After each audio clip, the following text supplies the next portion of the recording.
نحمده ونصلي على رسوله الكريم اما بعد فاعوذ بالله من الشيطان الرجيم بسم الله الرحمن الرحيم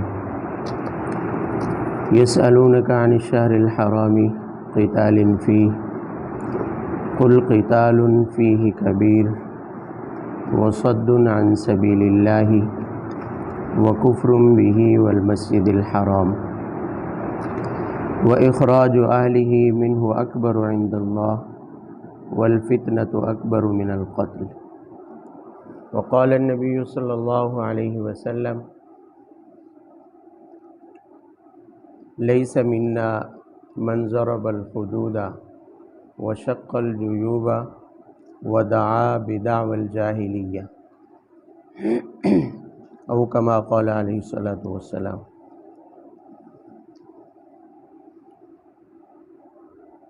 آج اسلامی تاریخ کے اعتبار سے اسلامی سال کا پہلا مہینہ اور محرم الحرام کی 8 تاریخ ہے۔ عام طور پر اس مہینے کے بارے میں شہرت یہ ہے کہ اس مہینے میں حضرت امام سیدنا حسین ابن علی رضی اللہ تعالی عنہ کی شہادت ہے، تو اس وجہ سے اس مہینے کو کوئی خاص منفرد مقام حاصل ہے، حالانکہ ایسا نہیں ہے، بلکہ آپ نے پڑھ رکھا ہوگا، سنا ہوگا کہ اسلامی سال کے جو 12 مہینے ہیں ان میں سے 4 مہینے ایسے ہیں جنہیں حرمت والے مہینے کہا جاتے ہیں۔ وہ 4 مہینے کون سے ہیں حرمت والے؟ محرم، ان میں سے ایک کیا ہے؟ محرم بھی ہے۔ حرمت والے مہینوں میں سے ایک کیا ہے؟ محرم بھی ہے۔ تو محرم قابل احترام ہے، قابل احترام ہے، اس کے بہت سارے کیا آئے ہیں؟ فضائل آئے ہیں۔ ہاں، وہ جو حرمت والے 4 مہینے ہیں وہ کون سے ہیں؟ رجب، شوال، ذوالقعدہ، ذی الحج، یہ تو اکٹھے آتے ہیں۔ ان کے ساتھ ہی اسلامی سال کا آخری مہینہ ذوالحج ہو گیا اور پہلا مہینہ جو ہے وہ محرم الحرام ہے۔ لفظ یہ ان 4 مہینوں میں تو داخل نہیں ہے، لیکن لفظ محرم کا اپنا معنی ہی حرمت والا ہے۔ لفظ محرم کا اپنا معنی ہی حرمت والا ہے، اور اس کی جو حرمت اور تعظیم ہے وہ صرف اس وجہ سے نہیں کہ اہل بیت رضوان اللہ علیہم اجمعین کی اس مہینے میں شہادت کا یہ افسوسناک واقعہ پیش آیا، یہ حادثہ پیش آیا، بلکہ اس مہینے میں اور بھی بہت سارے مشہور واقعات پیش آئے،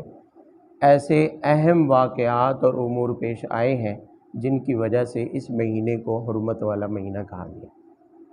لیکن چونکہ اس مہینے میں عام طور پر شہادت حسین بیان کی جاتی ہے، سنی جاتی ہے، اور ہر مسلک اور ہر فرقے اور گروہ سے تعلق رکھنے والے بندے لوگوں کی کوشش یہی ہوتی ہے کہ ہم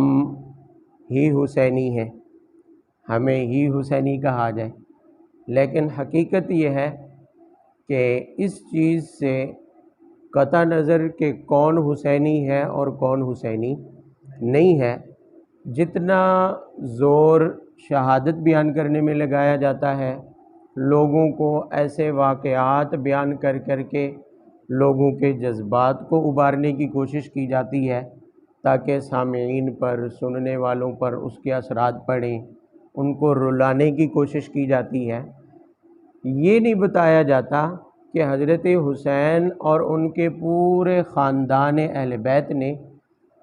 کربلا میں آ کر یہ شہادت، اپنی جانوں کی قربانی اور اتنی بڑی جانی شہادتیں کس لیے پیش کی ہیں، کیوں پیش کی ہیں؟ ہمارے لیے اس میں نمونہ کیا ہے؟ ہمارے لیے اس میں راہ ہے عمل کیا ہے کہ ہم عمل کیسے کریں۔ ہمارے لیے انہوں نے کیا نمونہ چھوڑا، ہمارے لیے کون سی اس کے اندر ایسی راہ متعین ہوتی ہے کہ ہم اس پر چل کر ہم ان کے ماننے والے کہلائیں اور ہم حسینی کہلائیں۔ تو میں اس مختصر وقت میں صرف دو باتیں آپ کے سامنے رکھنا چاہتا ہوں۔ ایک تو بنیادی بات ہے شہادت حسین، مختصر طور پر تاریخی روایات جو قابل اعتبار ہیں، مستند ہیں، ان کی روشنی میں شہادت حسین ہے کیا، ہوئی کیسے اور کس وجہ سے ہوئی، اور جو دوسری بات ہے ان میں سے دوسری بات جو میں آپ حضرات کے سامنے رکھنا چاہتا ہوں وہ یہ ہے کہ عظیم شخصیات جو دنیا میں گزری ہیں، بزرگ ہیں، ان کی عظمت ان کے عمل اور کردار کی وجہ سے ہے، دنیا سے گزر جانے کے بعد ان کی یادگار ہمیں کیسے منانی چاہیے، ان کی یادگار ہمیں کیسے منانی چاہیے، ان کی عظمت کو خراج عقیدت کیسے پیش کرنا چاہیے، اسلام اس کے بارے میں کیا کہتا ہے، اسلام اس کے بارے میں۔ تو دوسری بات میں پہلے ذکر کر دیتا ہوں کہ اسلام سے پہلے جتنے بھی مذاہب گزرے ہیں وہ اپنے بڑوں کی یاد منانے کے لیے یا ان کے کارناموں کو، ان کے مشہور جو کارنامے اور کردار تھے ان کو یاد رکھنے کے لیے، خراج عقیدت پیش کرنے کے لیے، اگر اسلام سے پہلے دیکھا جائے تو دو طریقے عام طور پر اختیار کیے جاتے رہے۔ قرآن کو دیکھیں تو قرآن کے اندر، اور اسی طرح احادیث کو دیکھیں، تاریخ کو دیکھیں تو اسلام سے پہلے اپنے بڑوں کی یاد منانے کے دو طریقے عام طور پر آپ کے سامنے آئیں گے۔ کتنے طریقے؟ ایک تو یہ ہے کہ قرآن پاک میں ہے، آپ نے بھی پڑھا اور سنا ہوگا کہ حضرت نوح علیہ السلام، ان کی قوم میں سب سے پہلے آپ نے سنا ہے کہ بت پرستی شروع ہوئی۔ دنیا کی تاریخ میں سب سے پہلے بتوں کی عبادت، غیر اللہ کی عبادت قوم نوح میں شروع ہوئی۔ کیسے شروع ہوئی؟ اس کی ابتدا اس طرح ہوئی کہ سب سے پہلے انہوں نے اپنے جو بزرگ بڑے وفات پا چکے تھے ان کی یاد تازہ رکھنے کے لیے، ان کی عظمت کو زندہ رکھنے کے لیے، ان کے کردار اور اعمال کو یاد رکھنے کے لیے انہوں نے طریقہ یہ اختیار کیا کہ ان کی تصویریں پتھروں کے اوپر، لکڑی کے تختوں کے اوپر تصویریں نقش کر کے اپنے گھروں میں رکھنا شروع کر دی۔ صرف مقصد بطور یادگار تھا، صرف ان کی یادگار کے طور پر ان کی تصویریں بنا کر رکھنی شروع کر دی۔ رفتہ رفتہ کام یہاں تک پہنچا کہ وہ ان کو سجدہ کرنا شروع ہو گئے اور ان کی عبادت شروع ہو گئی۔ اسی طرح ایک طریقہ یہ تھا کہ وہ اپنے بڑوں کی تصویریں، ان کی شکلیں مختلف انداز سے پتھروں پر، لکڑیوں کے اوپر نقش کروا کے اپنے گھروں میں یادگار کے طور پر رکھنا شروع کر دی۔ تو یہ گویا کہ ان کا مقصد تھا ان کی عظمت کو یاد رکھنا، ان کی یاد دہانی کے لیے، ان کے کردار اور عمل کو خراج عقیدت پیش کرنے کے لیے۔ ایک طریقہ یہ چلتا رہا اور یہ مشرکین عرب تک آ پہنچا، اور اس طریقے نے ترقی یہ کی، نتیجہ یہ نکلا کہ لوگ بت پرستی میں مبتلا ہو گئے، شرک میں مبتلا ہو گئے۔ تو یہ طریقہ تو قرآن نے قطعی طور پر اس سے منع کیا، کیونکہ یہ شرک ہے، اور شرک تمام گناہوں میں سے بڑا گناہ ہے۔ ان اللہ لا یغفر ان یشرک بہ، مشرک کی تو بخشش ہی نہیں۔ دوسرا طریقہ، اسلام سے پہلے عرب میں زمانہ جاہلیت میں یہ مشہور تھا کہ اگر کسی قوم کا کوئی بڑا سردار اور مشہور شخصیت وفات پا گئی یا اس کو کسی نے قتل کر دیا تو ان کا طریقہ کار یہ تھا کہ وہ اس کے اوپر خوب نوحہ خوانی کرتے تھے،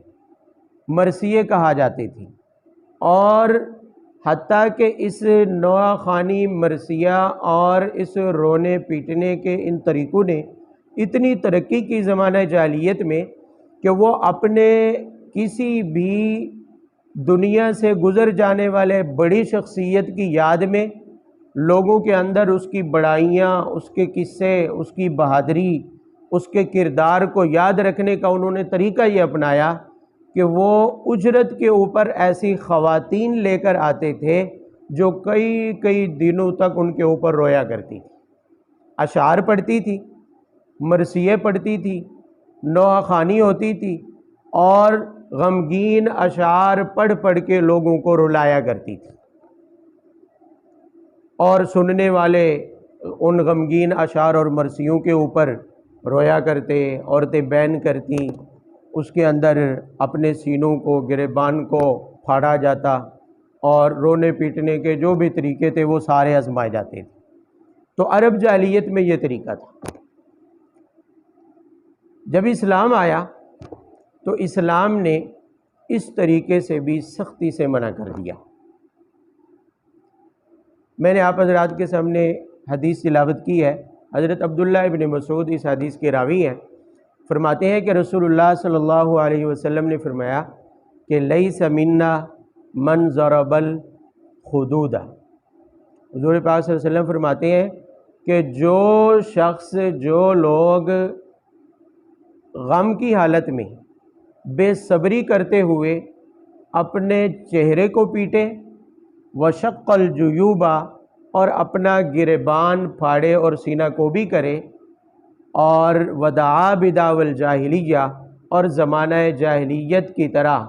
روئے پیٹے چیخے چلائے، تو فرمایا لیس منا، اس کا ہمارے ساتھ کوئی تعلق نہیں ہے، اس کا ہمارے ساتھ کوئی تعلق نہیں ہے۔ تو یہ حدیث اس بات کی دلیل اور گواہ ہے کہ رسول پاک صلی اللہ علیہ وسلم کی زبانی کسی بھی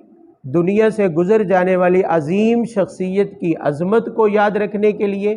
خراج عقیدت پیش کرنے کے لیے، اس کی بڑائیوں اور کردار کو بیان کرنے کا یہ طریقہ کہ اس کے مرنے کے بعد بے صبری کا مظاہرہ کیا جائے،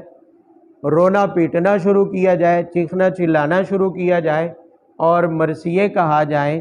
یہ صورت اسلام میں قطعاً جائز نہیں ہے۔ لیس منا، فرمایا اس کا ہمارے اسلامی طریقوں کے ساتھ کوئی تعلق نہیں ہے۔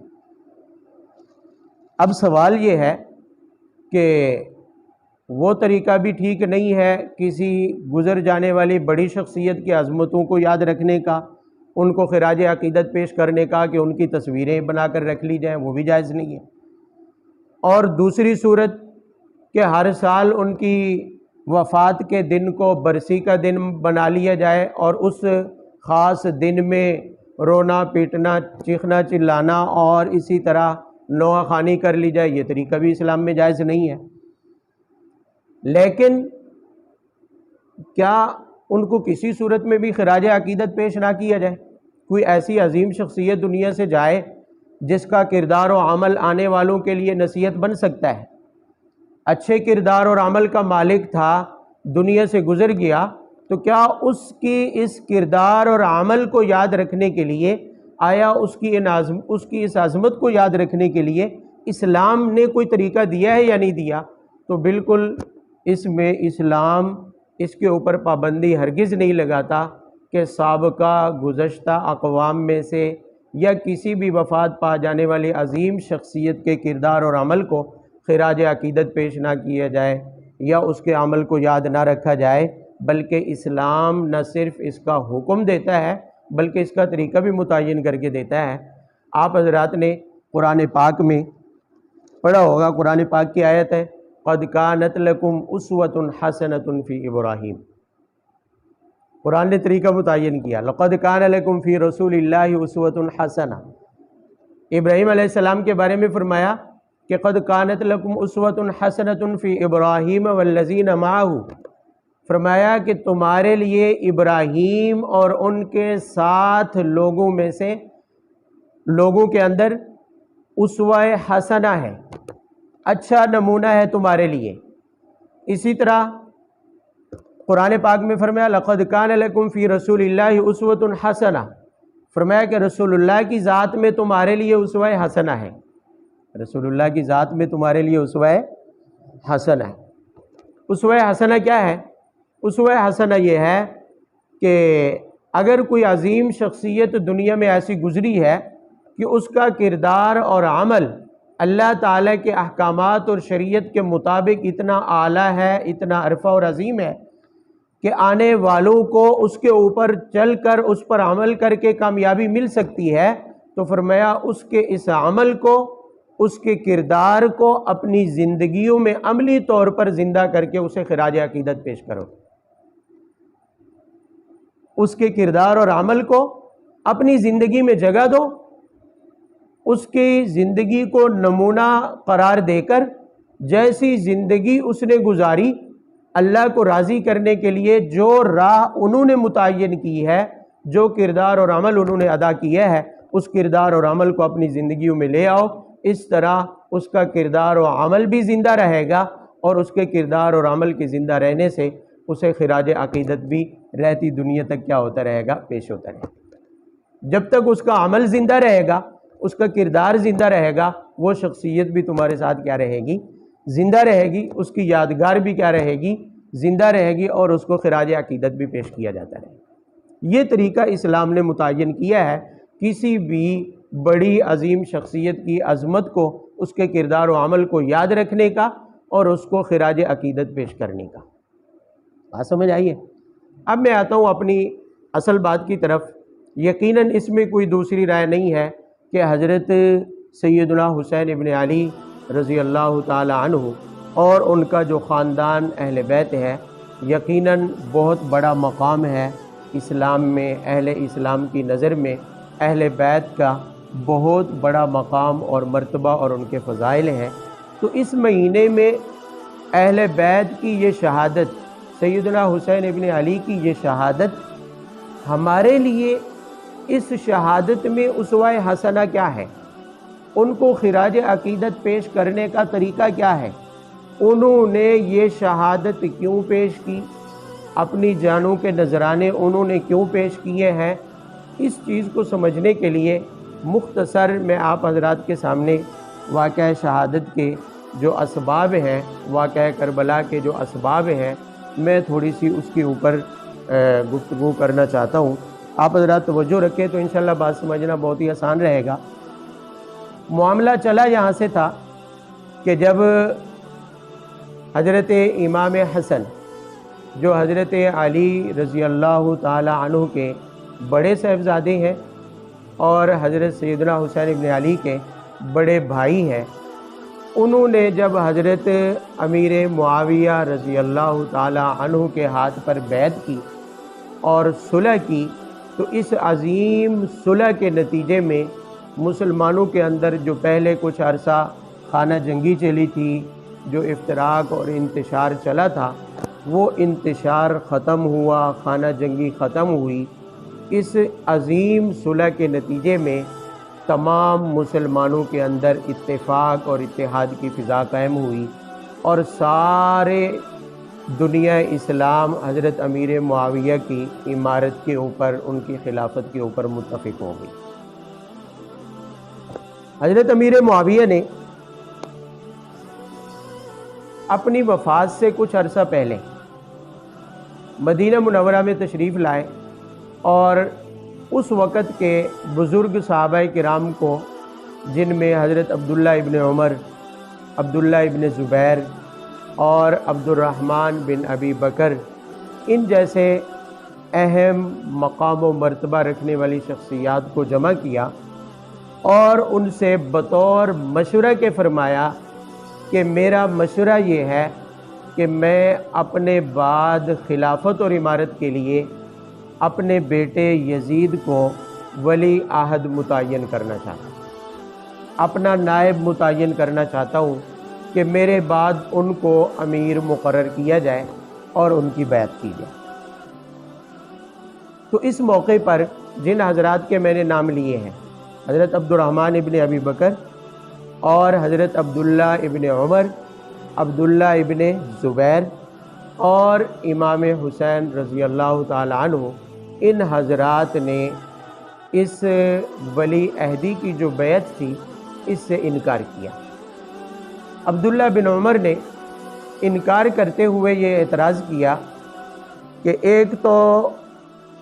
پہلے حضرات جو گزرے ہیں خلفاء راشدین جو گزرے ہیں، مثلا سیدنا ابو بکر صدیق رضی اللہ تعالیٰ عنہ، سیدنا فاروق اعظم رضی اللہ تعالیٰ عنہ، اور سیدنا عثمان و علی رضی اللہ تعالیٰ عنہما، ان حضرات کی جو خلافت تھی، ان کا جو طریقہ انتخاب تھا وہ موروثی نہیں تھا، یعنی باپ کے بعد بیٹا منتخب نہیں ہوا، باپ کے بعد بیٹا منتخب نہیں ہوا، اور انہوں نے اپنا کوئی ولی عہد بھی مقرر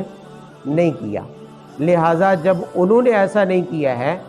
تو آپ کیسے اپنا ولی عہد مقرر کر سکتے ہیں یا اس کی بیعت لے سکتے ہیں؟ یہ ان کا اشکال تھا کہ ایک تو اسلام میں موروثیت نہیں ہے، پہلے حضرات نے اپنے بیٹوں کو منتخب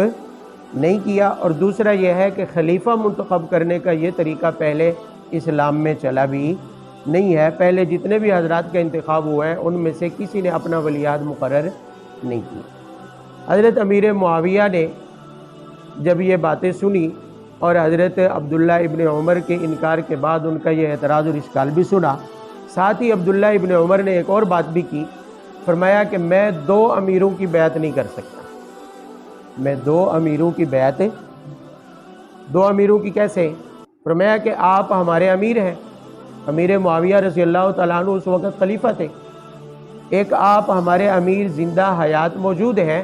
تو آپ کے ہوتے ہوئے یزید کی امارت کی بیعت بھی میں کر لوں تو گویا 2 امیروں کی بیعت ہو جائے گی، اور 2 امیروں کی بیعت تو اسلام میں ہے ہی نہیں۔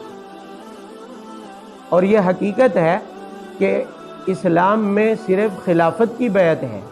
ولی عہدی کی کوئی بیعت نہ اسلام میں ہے اور نہ یہ اسلام کا حکم ہے۔ تو پھر امیر معاویہ نے اپنا ولی عہد کیوں منتخب کیا؟ اس کی بھی ایک وجہ ہے، میں نے پہلے عرض کیا کہ یہ ان کی طرف سے نہ حکم تھا، نہ اس کے اوپر انہوں نے کوئی سختی کی، صرف ان کی طرف سے مشورہ تھا۔ حضرت امیر معاویہ رضی اللہ تعالیٰ عنہ کی طرف سے صرف کیا تھا؟ یہ مشورہ تھا۔ وجہ اس کی یہ تھی کہ وہ سمجھتے تھے کہ اگر کسی کو اس وقت خلیفہ منتخب کر کے، امیر منتخب کر کے سب کو اس پر متفق نہ کیا جائے تو نتیجہ یہ نکلے گا کہ میری وفات کے بعد حجاز میں سے اگر کوئی خلیفہ منتخب ہو گیا، اہل حجاز میں سے یعنی اہل مکہ میں سے، اہل مدینہ میں سے کوئی منتخب ہو گیا اور اس نے خلافت کا دعویٰ کر دیا، تو اہل شام میں بنو امیہ خاندان وہ اس کے خلافت کو تسلیم نہیں کرے گا، اور جب بنو امیہ خاندان والے خلافت کسی اور کی تسلیم نہیں کریں گے تو اہل شام بھی ان کے ساتھ ہو جائیں گے، اور اس وقت قوت اور طاقت سب سے زیادہ اہل شام کے پاس تھی۔ تو امیر معاویہ کو یہ صاف نظر آ رہا تھا کہ اگر ایسی صورت پیش آتی ہے تو ایک بار پھر مسلمانوں میں خانہ جنگی ہوگی، مسلمانوں میں پھر افتراق اور انتشار ہوگا، لہٰذا اگر یزید کی امارت پر متفق ہو جاتے ہیں تو اہل شام انہیں تسلیم کر لیں گے، رہ گئے اہل حجاز مکہ اور مدینہ والے، وہ تو ویسے بھی صلح پسند لوگ ہیں، وہ بھی اس چیز کو تسلیم کر لیں گے۔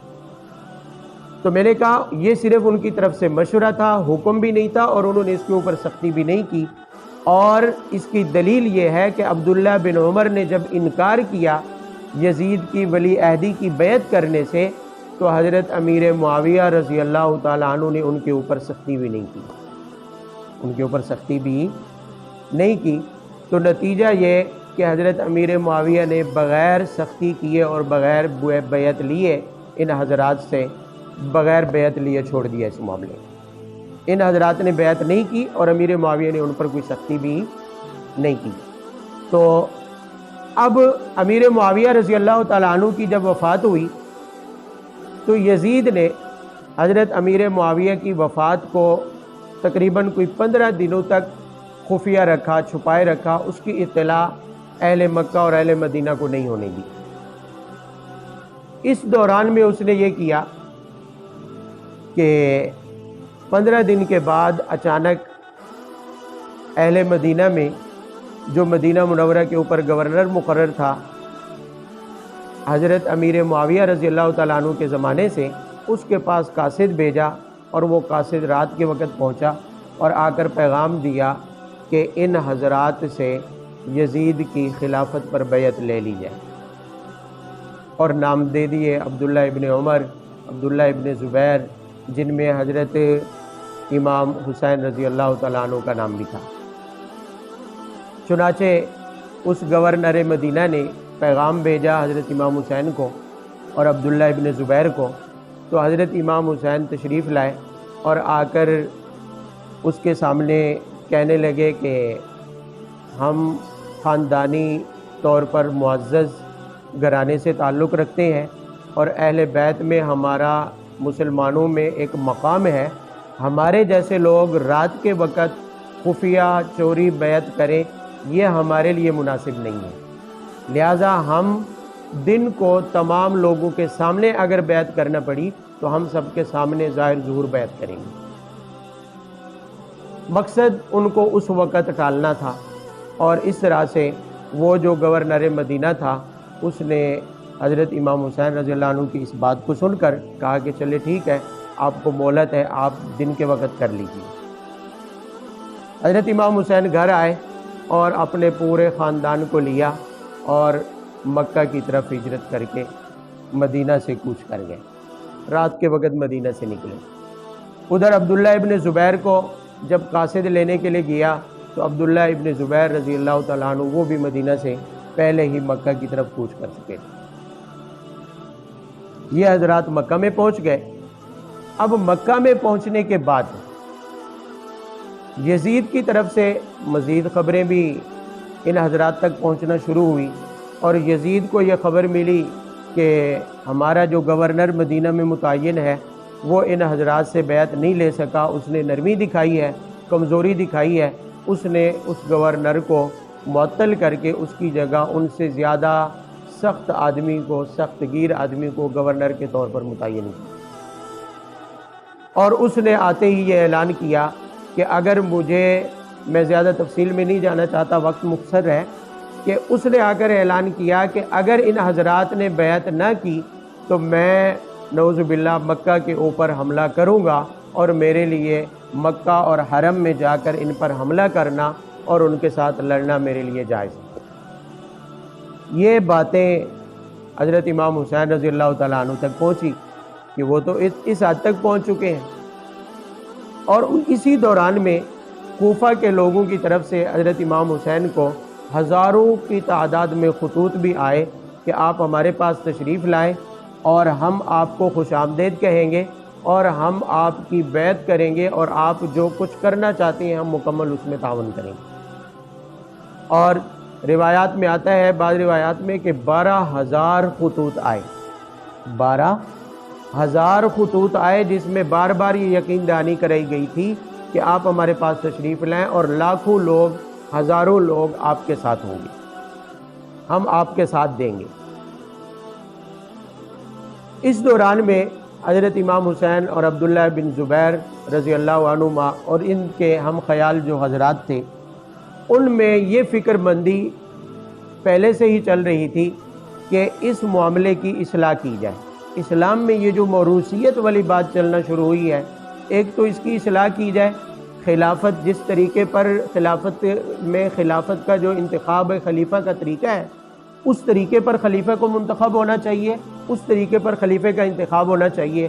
پھر اس دوران میں ان حضرات کو ساتھ ہی یہ خبر بھی مل چکی تھی کہ یزید جو ہے وہ شرعی معاملات میں، احکام میں انتہائی زیادہ کوتاہی سے کام لیتا ہے۔ مثال کے طور پر اس کے فسق و فجور اور گناہوں کی کہانیاں بھی لوگوں کی زبانی ان حضرات تک پہنچنی شروع ہوئی اور پورے عالم اسلام میں پھیلنی شروع ہو گئی۔ مثال کے طور پر ان میں سے ایک یہ تھا کہ نمازوں میں سستی کرتا ہے اور بعض اوقات نمازیں بالکل قضا کر دیتا ہے اور چھوڑ دیتا ہے۔ اسی طرح شراب نوشی سے متعلق روایات، کہانیاں، قصے اس وقت مشہور ہونے لگے، اور بھی بہت ساری چیزیں تھیں۔ تو جب ان حضرات نے دیکھا کہ انتخاب کا طریقہ بھی غلط ہے اور ساتھ میں ابھی اس کا انتخاب مکمل بھی نہیں ہوا، یہ بھی یاد رکھیے گا، انتخاب مکمل تب ہوتا جب اسلامی مراکز میں سے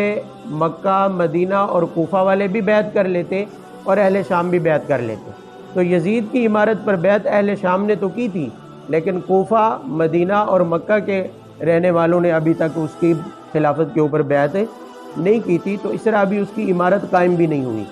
وہ مکمل طور پر امیر اور خلیفہ منتخب بھی نہیں ہوا تھا، اس کے اوپر اتفاق بھی نہیں ہوا تھا۔ تو ان حضرات نے اصلاح کی کوشش شروع کی اور مدینہ کے گورنر کی طرف سے یہ دھمکیاں اور پیغامات اور خبریں ملنا شروع ہو گئی کہ نتیجہ یہ نکلے گا کہ میں مکہ پر حملہ کروں گا۔ تو ان حضرات نے دیکھا کہ ہماری وجہ سے اگر مکہ میں خون خرابہ ہوتا ہے، حرم کی پامالی ہوتی ہے، تو یہ مناسب نہیں رہے گا۔ اس لیے امام حسین نے کوفیوں کے خطوط بھی دیکھ رکھے تھے، ان کا اثر بھی تھا، اور یہ بھی تھا کہ اگر میں مکہ میں رہا تو پھر مکہ میں خون خرابہ ہوگا، تو اس لیے امام حسین نے کوفہ کی طرف، مکہ سے کوفہ کی طرف ہجرت کو مناسب سمجھا اور سفر کا ارادہ کیا۔ ابھی راستے ہی میں تھے، مکہ سے چلنے سے پہلے اپنے چچا زاد بھائی مسلم بن عقیل کو کوفہ کے حالات دیکھنے کے لیے بھیجا کہ آپ جائیں، وہاں کے حالات دیکھیں، اگر مناسب ہے تو ہم بھی ہجرت کر کے آ جاتے ہیں۔ تو مسلم بن عقیل وہاں پہنچے اور واپسی خط لکھا کہ بالکل حالات ایسے ہیں جیسے آپ کو خطوط لکھے گئے تھے، حالات سازگار ہیں، مناسب ہیں، آپ تشریف لے آئیں۔ چنانچہ آپ نے سفر کا ارادہ کیا۔ ابھی راستے میں ہی تھے کہ ادھر سے خبر ملی کہ یزید نے، جو کوفہ کا گورنر تھے، حضرت امیر معاویہ کے زمانے سے مقرر شدہ نعمان بن بشیر رضی اللہ تعالیٰ عنہ صحابی رسول، یزید نے انہیں معزول کر کے عبید اللہ بن زیاد کو وہاں پر گورنر مقرر کر دیا، اور یہ انتہائی ظالم، سخت گیر موقف رکھنے والا انسان تھا عبید اللہ ابن زیاد۔ تو مسلم بن عقیل جب کوفہ میں پہنچے تھے تو گورنر نعمان بن بشیر صحابی رسول تھے، لیکن جب ان کی نرمی کو دیکھا یزید نے تو اس کو معطل کر کے، معزول کر کے ان کی جگہ پر عبید اللہ ابن زیاد کو مقرر کر دیا۔ اب عبید اللہ ابن زیاد نے آتے ہی مسلم بن عقیل کو قتل کر دیا، شہید کر دیا، اور جو لوگ ان کا ساتھ دے رہے تھے ان میں سے اکثر کو قید کر دیا اور قتل کر دیا۔ اب راستے میں جب عراق کی حدود میں حضرت امام حسین اپنے اہل بیت کو لے کر، خاندان کو لے کر وہاں پہنچے تو یہ خبر ملی کہ وہاں گورنر بھی تبدیل ہو گئے ہیں اور مسلم بن عقیل کو بھی شہید کر دیا گیا۔ تو اب حالات یکدم بدل گئے۔ اس وقت امام حسین رضی اللہ تعالیٰ عنہ سمجھ گئے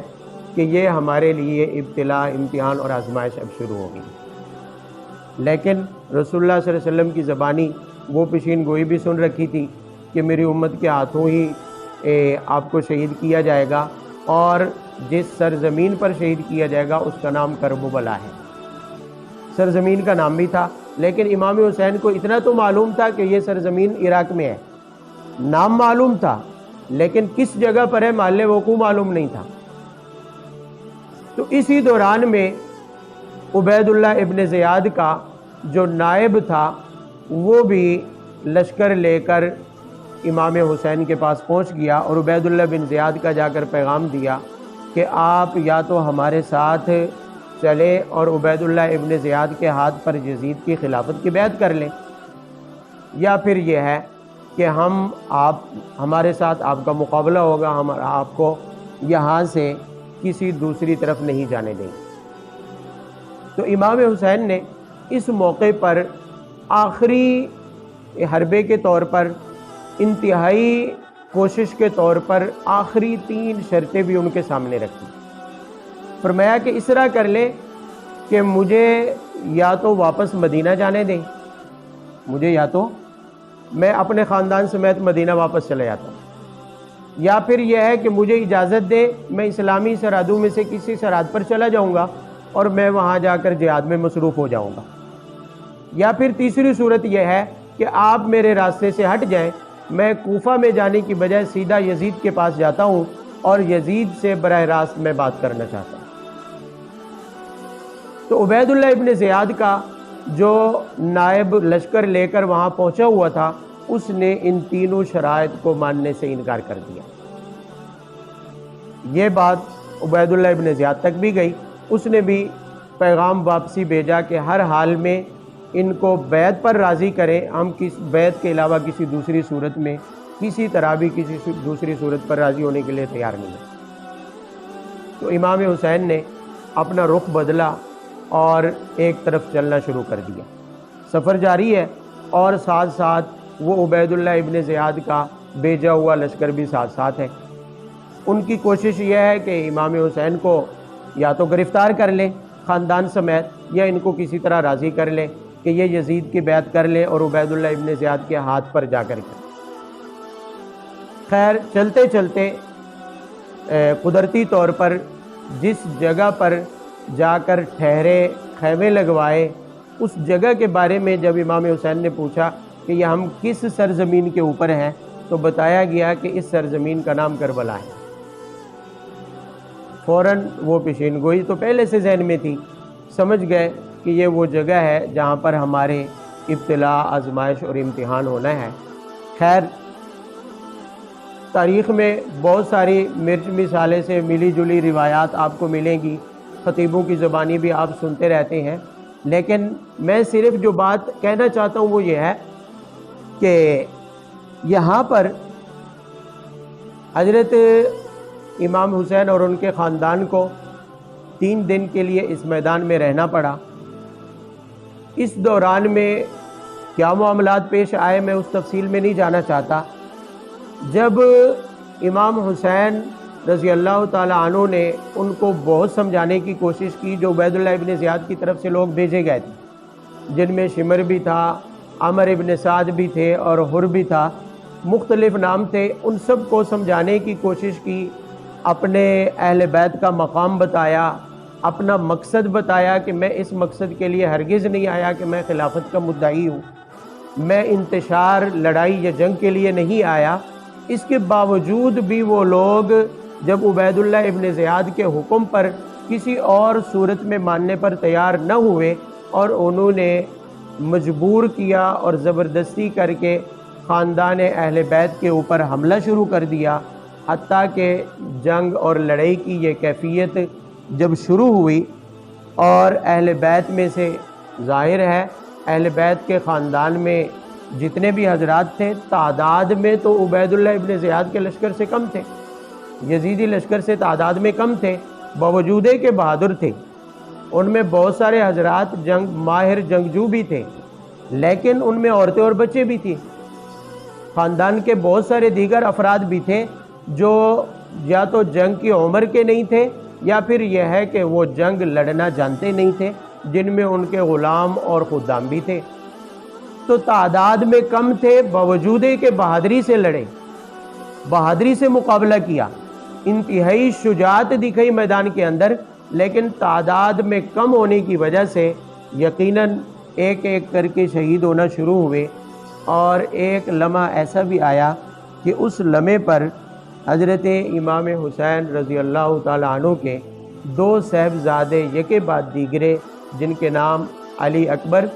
اور اسی طرح علی اصغر بن حسین ہیں، وہ یکے بعد دیگرے شہید ہوئے۔ اور اس کی خبر جب خواتین کو پہنچی تو گھر کی خواتین نے رونا شروع کیا، تو اس موقع پر امام حسین فوراً خیمے میں آئے اور اپنی خواتین کو ڈانٹتے ہوئے کہا کہ فرمایا ان علی وَلِكُلِّ مُسْلِمٍ أُسْوَةٌ حَسَنَةٌ فِي رسول اللہ، وجہ سے فرمایا کہ میرے لیے اور ہر مسلمان کے لیے نبی صلی اللہ علیہ وسلم کی ذات نمونہ عمل ہے، ان کی ذات اور ان کے عمل کی پیروی ہمارے اوپر کیا ہے؟ لازم ہے۔ لہٰذا نبی صلی اللہ علیہ وسلم کا نمونہ اور ان کا عمل یہ ہے کہ اس موقع پر صبر کرنا چاہیے، واویلا کرنا، بے صبری کا مظاہرہ کرنا، یہ نبی صلی اللہ علیہ وسلم کا نمونہ نہیں ہے۔ یہ کون فرما رہے ہیں؟ حضرت امام حسین۔ کب فرما رہے ہیں؟ جب اپنے لخت جگر شہید ہوئے پڑے ہیں اور ان کی لاشوں کو دیکھ کر اپنے خاندان کی عورتوں کی بے حوصلہ ہونے پر، بے صبری کرنے پر انہیں ڈانٹتے ہوئے، انہیں نصیحت کرتے ہوئے فرما رہے ہیں کہ بے صبری کرنا اور رونا پیٹنا یہ آپ صلی اللہ علیہ وسلم کا نمونہ نہیں ہے۔ ہمارے لیے بھی اور سارے مسلمانوں کے لیے نمونہ رسول اللہ صلی اللہ علیہ وسلم کی ذات ہے۔ جب رسول اللہ صلی اللہ علیہ وسلم نے اس موقع پر بے صبری سے منع کیا ہے اور آپ نے واویلا نہیں کیا ہے، رونے پیٹنے سے آپ نے روکا ہے تو یہ ہمارے لیے بھی جائز نہیں۔ رسول اللہ صلی اللہ علیہ وسلم کی زوجہ محترمہ امہات المومنین میں سے ام المومنین حضرت خدیجہ رضی اللہ تعالی عنہا، جو حضور پاک صلی اللہ علیہ وسلم کی پہلی زوجہ مطہرہ ہے،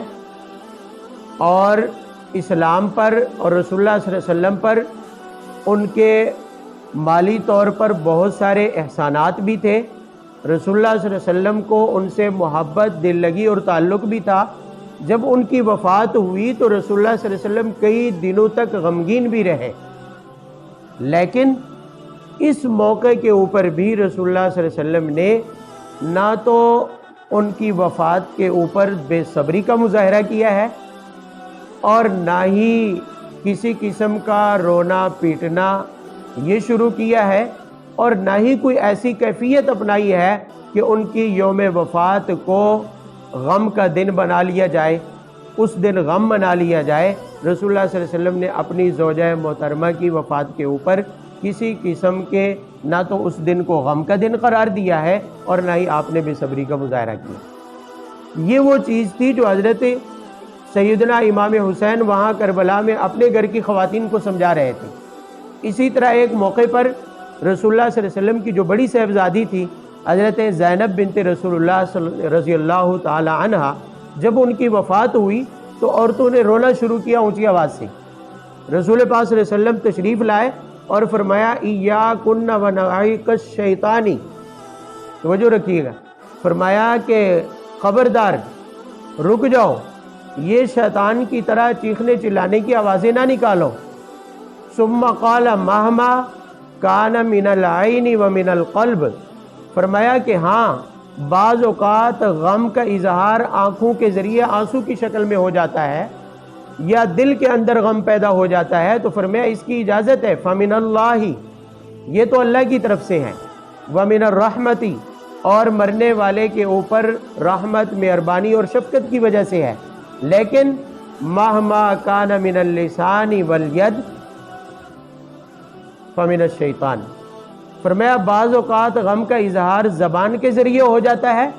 یعنی چیخنے چلانے کے ذریعے، یا ہاتھوں کے ذریعے ہو جاتا ہے کہ ہاتھوں کے ذریعے بندہ اپنے آپ کو پیٹنا شروع کر دیتا ہے۔ فرمایا فمن الشیطان، یہ جو دوسرا طریقہ ہے یہ شیطان کی طرف سے۔ آنکھ سے غم کا اظہار ہو جائے اور آنسو نکل جائے، اسی طرح دل کے اندر غم ہو جائے، دل غمگین ہو جائے اور اس کا اثر انسان کے جسم پر آ جائے، دل کا غمگین ہونا اور آنکھ کے ذریعے غم کے آنسو کا نکلنا یہ تو منع نہیں ہے، لیکن زبان سے واویلا کرنا، چیخنا چلانا، اونچی آواز سے بے صبری کا اظہار کرنا، یہ شیطان کی طرف سے یہ جائز نہیں ہے۔ ہاتھوں کے ذریعے اپنے جسم کو پیٹنا یہ بھی جائز نہیں ہے۔ یہ رسول اللہ صلی اللہ علیہ وسلم اپنی صاحبزادی کی وفات کے اوپر فرما رہے ہیں۔ تو حضرت امام حسین رضی اللہ تعالیٰ عنہ کے کہنے کا مقصد یہ ہے کہ رسول اللہ صلی اللہ علیہ وسلم نے جب اپنوں کی وفات کے اوپر اس طرح سے رونے پیٹنے کی اجازت نہیں دی ہے، بے صبری کی اجازت نہیں دی ہے، تو یہ ہمارے لیے بھی کسی صورت میں جائز نہیں ہو سکتا، کسی صورت میں جائز ہے۔ تو اب دیکھیں یہاں تک معاملہ پہنچا، اور اس طرح سے میں تفصیل میں نہیں جانا چاہتا، وقت بھی نہیں ہے۔ پورا خاندان اہل بیت یہاں میدان کربلا میں شہید ہوا، اور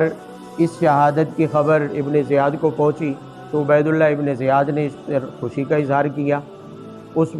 منحوس نے، اس بدبخت نے اس کے اوپر خوشی کا اظہار کیا، اور جو خاندان نبوت کے جن لوگوں کے سر ان کے تن سے جدا کیے گئے تھے وہ سارے یزید کے پاس اس نے شام کے اندر بھیجے، دارالحکومت میں، اور جو خاندان اہل بیت کی جو عورتیں اور بچے تھے جو یہاں گرفتار ہوئے ان کو بھی قید کر کے بطور قیدی کے یزید کے پاس دارالحکومت میں بھیجا۔ یہ حضرات جب وہاں پہنچے تو وہاں کیا ہوا، روایات میں آتا ہے کہ جو ہی اہل بیت خاندان کی، اہل بیت اطہار کی عورتیں جب پہنچی ہیں یزید کے گھر میں، تو یزید کے گھر میں ماتم بپا ہو گیا۔ ان عورتوں نے رونا پیٹنا شروع کر دیا، اونچی آواز سے چیخنا چلانا شروع کر دیا، اور عبید اللہ ابن زیاد کو بد دعائیں دینی شروع کر دی۔ اب یہاں تک دیکھیں، امام حسین چلے تھے جب، تو ان کے پیش نظر کون سی بات تھی؟ کس لیے انہوں نے یزید کی خلافت کو ماننے سے انکار کیا تھا؟ اس کی وجہ کیا بنی تھی؟ کہ اسلام میں جو خلافت کا صحیح طریقہ ہے اس طریقے کو چھوڑا جا رہا ہے، اس طریقے کو چھوڑا جا رہا ہے، اور ایسے بندہ خلافت کا دعوے دار ہے یزید، جو فاسق و فاجر ہے، جو شرعی احکام کی پابندی کو اپنے لیے لازم نہیں سمجھتا ہے، یعنی شریعت کی پابندیوں کو جس نے چھوڑ رکھا ہے۔ تو امام حسین نے یزید کی خلافت کا انکار کیا۔ اس کی بنیاد کیا تھی؟ کہ خلافت کا طریقہ انتخاب جو دعویٰ تھا وہ صحیح نہیں ہے، اور انتخاب کا طریقہ غلط ہونے کے ساتھ ساتھ جس کو خلیفہ بنایا جا رہا ہے یعنی یزید، وہ فاسق و فاجر ہے، شرعی احکام کے اوپر صحیح طور پر وہ عمل پیرا نہیں ہے۔ عمل پیرا ایک چیز یہ ہے امام حسین کا اسوہ حسنہ، یہ ہے نمونہ۔ امام حسین یزید جیسے فاسق فاجر کی بیعت کرنے کی بجائے اپنے خاندان سمیت جانوں کا نذرانہ تو پیش کر دیا، اپنی جانوں کو تو قربان کر دیا، لیکن ہمیشہ کے لیے ہمارے لیے اور آنے والوں کے لیے راہ عمل متعین کر گئے کہ اگر انتخاب کا موقع ملے، اگر آپ کو امیر اور حاکم چننے کا موقع ملے، امیر اور حاکم چننے کا موقع ملے، تو پھر اسوہ حسین یہ ہے، سنت حسین یہ ہے کہ خلیفہ اور امیر کے منتخب کرنے میں، حاکم کے منتخب کرنے میں اسوہ حسین یہ ہے کہ کسی فاسق فاجر شریعت کے باغی کے ہاتھ کے اوپر بیعت نہ کیجیے۔ رسول اللہ کے دین کا جو باغی ہو، شریعت کا جو باغی ہو، اس کا انتخاب نہ کیا جائے، بلکہ انتخاب ایسے شخص کا کیا جائے جو رسول اللہ صلی اللہ علیہ وسلم کے دین پر عمل پیرا ہو، نیک اور صالح ہو، خلافت کا مستحق ہو، خلافت کی اس کے اندر امارت کی، حکومت کی صلاحیت اور اہلیت ہو۔ یہ نمونہ عمل ہے جو حضرت حسین نے ابتدا سے جس کے اوپر ڈٹے اور آخر تک اس کے اوپر ڈٹے رہے، حتیٰ کہ پورا خاندان کیا ہو گیا؟ شہید ہو گیا۔ اب اگلی بات، یہاں پر میں ایک اور بات کہ حضرت امام حسین رضی اللہ تعالیٰ عنہ کا خاندان شہید ہوا اور اپنے سامنے شہید ہوا، اس میں جوان بھی شہید ہوئے،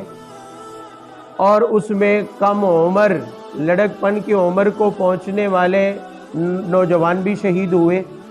بڑی عمر والے لوگ بھی اس میں شہید ہوئے۔ اس سب کے باوجود حضرت امام حسین رضی اللہ تعالیٰ عنہ نے استقامت کا مظاہرہ کیا ہے، صبر کا مظاہرہ کیا ہے، اور اس حال میں جو بھی نماز آئی آپ نے کوئی نماز قضا نہیں کی ہے، حتیٰ کہ ظہر کی نماز کا وقت ایسی حالت میں آیا کہ جب دشمنوں کی طرف سے تیروں کی بارش ہو رہی تھی، تیر برسائے جا رہے تھے، اس دوران بھی امام حسین نے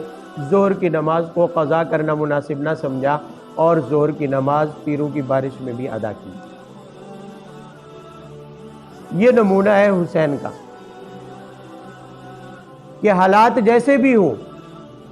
جب نکلے ہی رسول اللہ کے دین کو بچانے کے لیے ہیں، شریعت کو بچانے کے لیے نکلے ہیں، تو پھر حالات جیسے بھی ہوں رسول اللہ کی شریعت پر عمل کو نہیں چھوڑا جا سکتا ہے۔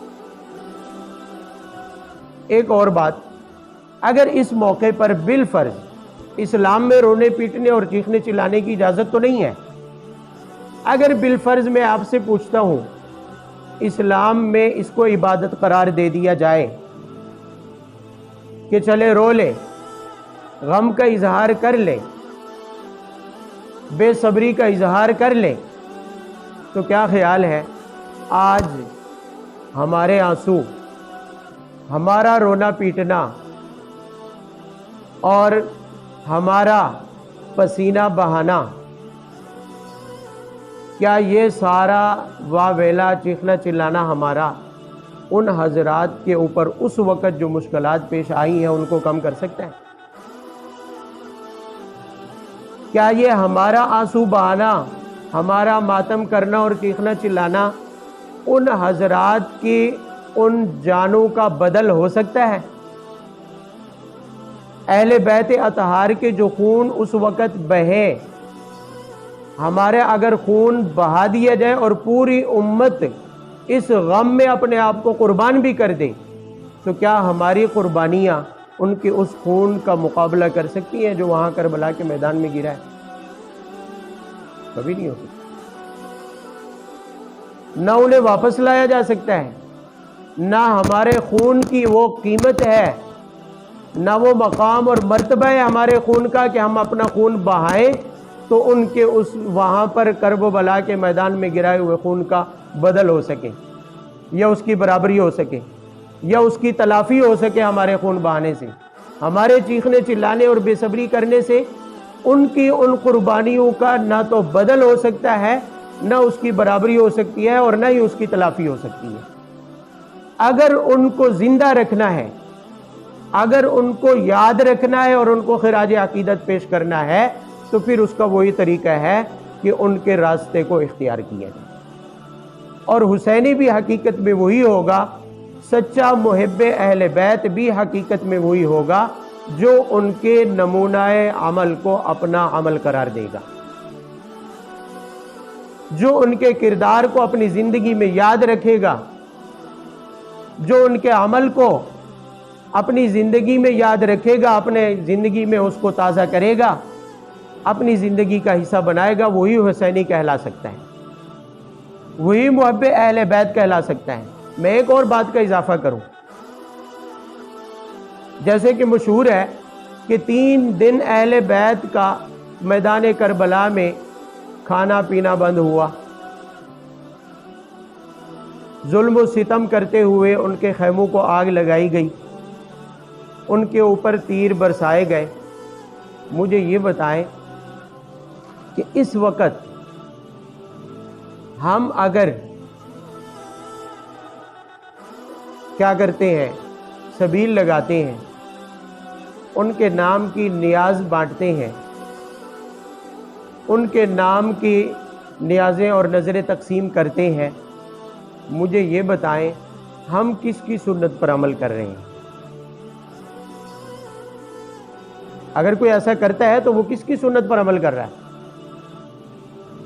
بھئی میدان کربلا میں تو اہل بیت کے کھانا پینا بند تھا، انہوں نے تو ان دنوں میں کچھ کھایا پیا نہیں ہے، اور ہم نیاز اور نظر کے نام پر، سبیلوں کے نام پر سیر ہو کر کھائیں پیے، تو کس کی سنت ہے؟ ان دنوں میں میدان کربلا میں جب یہ واقعہ پیش آ رہا تھا، کھانا پینا کس کا بند تھا؟ اہل بیت کا، اور جاری کس کا تھا؟ یزیدی لشکر کا۔ ان کے لیے کھانا پینا بھی کیا تھا؟ جائز تھا، ان کے اختیار میں تھا، اور ان کے اوپر کھانے پینے کی کوئی پابندی بھی نہیں تھی۔ اور دوسری طرف اہل بیت اور امام حسین کا کھانا پینا کہتے ہیں بند تھا۔ تو اب کھانا پینے کی بندش اہل بیت کی سنت ہے، حسین کی سنت ہے؟ کس کی سنت ہے؟ بھئی کھانا پینا جو بند ہوا، بند ہونا تو سنت حسین ہے، لیکن کھاتے پیتے رہنا یہ تو یزیدی لشکر کی سنت ہے ان دنوں میں۔ تو ہم وافر مقدار میں سبیلیں نیازیں لگا کر ان کے نام کے اوپر کھانے پینے کو اپنے لیے عام کر کے یہ سنت حسین پر عمل کر رہے ہیں، یہ یزیدی لشکر کی سنت پر عمل کر رہے ہیں؟ سنت حسین تو یہ نہیں ہے۔ اس لیے اہل سنت والجماعت کے ہاں مسئلہ یہ ہے کہ 9 اور 10 محرم کو یا 10 اور 11 محرم کو روزہ رکھنا مستحب ہے۔ روزہ رکھنا کیا ہے؟ 2 روزے، 10ویں کا روزہ اور اس کے ساتھ یا تو 9ویں کا روزہ رکھ لیا جائے، یا پھر یہ ہے کہ 11ویں کا روزہ رکھ لیا جائے، تاکہ سنت حسین کے اوپر بھی عمل ہو جائے۔ اور محرم کے احترام میں یہ روزہ پہلے سے ہی مشروع چلا آ رہا تھا، آپ صلی اللہ علیہ وسلم نے دوسرا روزہ بھی ساتھ ملا دیا۔ 2 روزے رکھنا مستحب ہے۔ تو بھئی ان دنوں میں نظر و نیاز اور سبیلے وغیرہ لگانا یہ سنت حسین ہرگز نہیں ہے، یہ درس اہل بیت کا دیا ہوا نہیں ہے، ان کا نمونہ عمل یہ نہیں ہے کہ ان دنوں میں آپ کھاتے پیتے بھی رہیں اور اپنے آپ کو حسینی بھی کہلوائیں۔ اور آخری بات، ہم الحمدللہ اہل سنت والجماعت ہیں اور حسینی بھی ہیں، اور حقیقت میں محب اہل بیت اہل سنت والجماعت ہی ہیں۔ میں بس ایک موٹی سی بات کر کے بات کو ختم کرتا ہوں۔ بھئی ہم اہل سنت والجماعت اہل بیت کو ماننے والے ہیں، ان کے پیروکار ہیں، ان سے محبت رکھنے والے ہیں۔ یہ میرا صرف دعویٰ نہیں ہے بلکہ اہل سنت والجماعت کا عقیدہ ہے کہ اس معاملے میں کربلا کا جو حادثہ پیش آیا، یہ جو جنگ ہوئی، اس میں امام حسین رضی اللہ تعالیٰ عنہ اور ان کا خاندان اہل بیت اطہار حق پر ہے۔ کس پر ہے؟ حق پر ہے۔ اور ان کے مقابلے میں میدان کربلا میں جنہوں نے خاندان اہل بیت کو اور حضرت امام حسین کو شہید کیا اور اس قتل میں راضی رہے، جنہوں نے اس قتل کا حکم دیا، جو اس قتل میں شریک ہوئے، اہل سنت والجماعت کے نزدیک وہ سارے کے سارے ملعون ہیں، وہ باطل پر ہیں، ناحق ہیں۔ جنہوں نے اس قتل کو سر انجام دیا، قتل کا حکم دیا، اس قتل پر راضی رہے۔ بات سمجھ آ رہی ہے؟ کسی بھی صورت میں اس قتل کے اندر تعاون کیا ہے، ہمارے نزدیک اہل سنت والجماعت کے نزدیک وہ ملعون ہے، مستحق لعنت ہیں، ہم ان کو باطل کہتے ہیں، ہم ان میں سے کسی کو بھی حق پر نہیں کہتے۔ یہ اہل سنت والجماعت کا عقیدہ ہے۔ اور ایک اور بات، اہل سنت والجماعت ہی حقیقت میں محب اہل بیت ہیں۔ بات کو سمجھیے گا، حضرت علی رضی اللہ تعالیٰ عنہ نے ابو بکر کی امامت اور خلافت کو مانا تو اہل سنت نے بھی مانا۔ حضرت علی رضی اللہ تعالیٰ عنہ نے فاروق اعظم کی خلافت کو مانا تو اہل سنت نے بھی مانا۔ حضرت علی رضی اللہ تعالیٰ عنہ نے عثمان کی خلافت کو مانا تو اہل سنت نے بھی مانا۔ حضرت علی المرتضیٰ رضی اللہ تعالیٰ عنہ نے امیر معاویہ سے اختلاف کیا ہے کہ نہیں کیا، اور خود تخت خلافت کے اوپر بیٹھے تو اہل سنت نے کہا علی حق پر ہے اور علی کو مانا۔ کس کو خلیفہ مانا؟ علی کو۔ پھر اہل بیت میں سے جب علی گزر گئے، حضرت علی المرتضیٰ رضی اللہ عنہ کی شہادت کے بعد امام حسن خلیفہ بنے اور امیر معاویہ سے اختلاف کیا تو اہل سنت والجماعت امام حسن کے ساتھ کھڑے ہو گئے۔ ہم نے خلیفہ امام حسن کو مانا۔ امام حسن نے چل کر امیر معاویہ کے ہاتھ پر بیعت کی اور صلح کی، خلافت امیر معاویہ کے سپرد کی۔ کس نے؟ خاندان اہل بیت میں سے امام حسن نے خلافت امیر معاویہ کے جا کر سپرد کی ہے۔ امام حسن نے امیر معاویہ کو خلیفہ مانا تو اہل سنت والجماعت نے بھی مانا۔ حضرت امام حسین خاندان اہل بیت میں سے ہیں، یزید کی خلافت کے خلاف کھڑے ہوئے، اس کے خلاف کھڑے ہوئے، اس کی خلافت کو نہیں مانا اور بیعت نہیں کی تو اہل سنت والجماعت کس کے ساتھ ہے؟ امام حسین کے ساتھ۔ تو محب اہل بیت کون ہے؟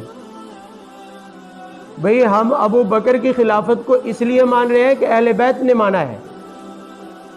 فاروق اعظم کی خلافت کو اس لیے مان رہے ہیں کہ اہل بیت نے مانا ہے،